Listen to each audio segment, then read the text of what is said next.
Kita kalau sudah jadi dombanya Tuhan akan cari kita. Kalau kita luka, Tuhan akan balut. Kalau kita terjatuh, Tuhan akan angkat kita. Kalau saudara bersama-sama dengan Yesus, mungkin saudara bisa saja jatuh, bisa saja berdosa, bisa saja lakukan hal-hal buruk. Tetapi karena Dia gembalamu, Dia akan panggil engkau, Dia akan angkat engkau, Dia akan pulih.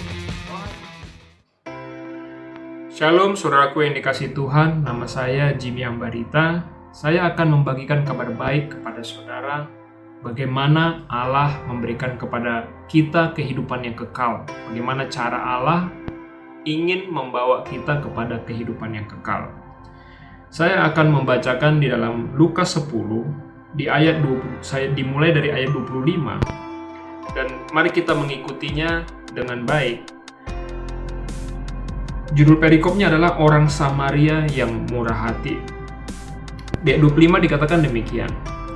Pada suatu kali berdirilah seorang ahli Taurat untuk mencobai Yesus, katanya, "Guru, apa yang harus kuperbuat untuk memperoleh hidup yang kekal?" Jadi orang Farisi ini, dia bertanya kepada Yesus waktu itu, dia katakan, "Guru, bagaimana untuk mendapatkan kehidupan yang kekal?" Di ayat selanjutnya dikatakan Tuhan Yesus menjawab, "Apa yang tertulis dalam hukum Taurat? Apa yang kau baca di sana?" Tuhan Yesus menanya kepada orang Farisi itu. Orang Farisi itu terkenal adalah orang yang memahami kitab suci. Jadi kita harus bisa memahaminya. Di ayat 27 orang itu menjawab, "Kasihilah Tuhan Allahmu dengan segenap hatimu dan dengan segenap jiwamu dan dengan segenap kekuatanmu dan dengan segenap akal budimu, dan kasihilah sesamamu manusia seperti dirimu sendiri."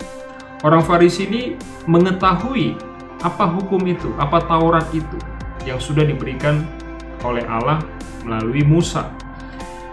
Dan Tuhan Yesus berkata kepadanya, "Jawabmu itu benar. Perbuatlah demikian maka engkau akan hidup." Tuhan Yesus bilang, kalau melakukan, mengasihi Allah dan mengasihi sesama manusia, maka engkau akan hidup. Dalam arti di sini hidup jasmani, juga hidup rohani, dalam arti di dalam kekekalan. Tapi belum selesai. Lalu di ayat 29 ditulis demikian. Tetapi untuk membenarkan dirinya, si orang Farisi itu, orang itu berkata kepada Yesus, "Dan siapakah sesamaku manusia?" Di dalam pembelajaran atau di dalam pengetahuan terhadap hukum Taurat, itu ada orang yang dikatakan umat pilihan Tuhan, yaitu mereka orang Yahudi, dan ada orang kafir, yaitu adalah orang yang tidak percaya kepada Tuhan atau bukan suku bangsanya Tuhan. Jadi dia mau tanya, siapa sebenarnya sesama? Batasannya di mana sesama? Lalu di ayat 30 Tuhan Yesus memberikan sebuah ilustrasi. Tuhan katakan demikian. Adalah seorang yang turun dari Yerusalem ke Yeriko, ia jatuh ke tangan penyamun-penyamun yang bukan saja merampoknya habis-habisan, tetapi yang juga memukulnya, dan yang sesudah itu pergi meninggalkannya setengah mati. Ada orang sekarat di dalam ilustrasi Tuhan Yesus, gara-gara dirampok, gitu ya. Ayat 31, kebetulan ada seorang imam turun melalui jalan itu, melihat orang itu, tetapi ia melewatinya dari seberang jalan. Ada seorang imam. Imam ini termasuk seperti orang Farisi tersebut. Dia atau seperti pendeta pada hari ini, atau hamba-hamba Tuhan, gitu ya kalau dikatakan pada hari ini. Demikian juga seorang Lewi datang ke tempat itu. Lewi adalah orang asli Yahudi. Ketika ia melihat orang itu, ia melewatinya dari sebelah jalan. Jadi sama, ya. Imam tadi juga lewat, dan orang Lewi ini lewat saja, tidak menolong orang yang sudah semaput itu, yang sudah hampir mati. Dia 33, lalu datang seorang Samaria yang sedang dalam perjalanan ke tempat itu, dan ketika ia melihat orang itu, tergeraklah hatinya oleh belas kasihan. Orang Samaria inilah orang yang dianggap kafir. Ini adalah bukan orang asli Yahudi. Mereka adalah orang Israel campuran, sudah kawin-mengawin dengan bangsa lain. Pada waktu itu dibedakan dua suku ini, dua bangsa ini, ya. orang Yahudi dan orang Samaria. Orang Samaria itu tidak termasuk golongan orang umat pilihan Tuhan seperti itu. Ia pergi kepadanya, orang Samaria ini, lalu membalut luka-lukanya sesudah ia menyiraminya dengan minyak dan anggur. Kemudian ia menaikkan orang itu ke atas keledai tunggangannya sendiri, lalu membawanya ke tempat penginapan dan merawatnya. Keesokan harinya ia menyerahkan 2 dinar kepada pemilik penginapan itu. Katanya, "Rawatlah dia, dan jika kau belanjakan lebih dari ini, aku akan menggantinya waktu aku kembali." Lalu Tuhan Yesus tanya, "Siapakah di antara ketiga orang ini menurut pendapatmu adalah sesama manusia dari orang yang jatuh ke tangan penyamun itu?" Jawab orang itu, "Orang yang telah menunjukkan belas kasihannya kepadanya." Kata Yesus kepadanya, "Pergilah dan perbuatlah demikian." Tuhan tanya, "Siapakah menurutmu yang menjadi sesama manusia daripada orang yang sakit ini?" Saya mau katakan demikian. Dari perikop yang kita baca ini, ada 2 hal yang paradoks, saudara. Yang pertama adalah, saudara tahu paradoks ya? Paradoks itu ada 2 yang bertentangan, gitu ya. Nah, yang pertama adalah Tuhan tanya, "Apakah engkau mengetahui hukum Taurat?" Suatu Tuhan tanya, "Apakah engkau mengetahui hukum Taurat?" kepada orang Farisi yang pasti tahu hukum Taurat. Tentu orang Farisi ini tahu menjawabnya. Artinya orang Farisi atau orang yang mengikuti hukum Taurat sudah pasti adalah orang Yahudi, betul ya? Orang Samaria tidak lakukan hukum Taurat, karena itu bukan hukum bagi mereka. Itu yang pertama. Tetapi yang kedua, di dalam ilustrasi ini Tuhan mau katakan, siapa sesamamu manusia seperti yang dihukum Taurat ini? Kenapa bukan orang Lewi? Kenapa bukan pendeta tadi? Tetapi justru orang Samaria. Orang Samaria notabene bukanlah orang pilihan Tuhan, bukanlah bangsa pilihan Tuhan, tidak mengerti hukum Taurat. Dan di dalam ilustrasi itu, orang Samaria inilah yang membanggakan. Dia adalah sesama bagi orang yang sakit tadi. Nah, di sini kita bisa lihat, saya akan ajarkan kepada saudara bahwa yang dikasih tahu Tuhan ini, siapakah yang menjadi sesama bagi orang yang sakit ini? Tentu inilah yang menjadi pertanyaan daripada siapa? Daripada orang Farisi tadi. Orang Farisi tadi bilang apa? Bagaimana supaya aku hidup kekal? Ya, kita lihat lagi pertama dari awal konteksnya. Ayat 25.